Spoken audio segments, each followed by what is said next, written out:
Образованието и науката се столб на развојот, а во изминатите 2 години се преземени низа реформи за подобрување на квалитетот на наставата и поддршка на учениците и студентите. Ова го истакна министерката за образование и наука, Весна Јаневска, на отчетот за сработеното во првите 2 години од мандатот. Како дел од реформите е обезбедена поголема поддршка за талентираните ученици.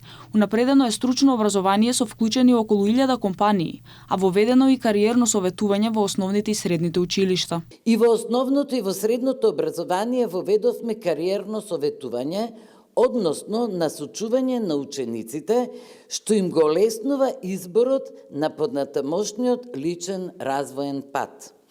Ова се еден дел од целите од реформската агенда, кои успешно ги исполнивме, зашто Министерството треба да добие средства од Европската унија во висина од 19 милиони евра.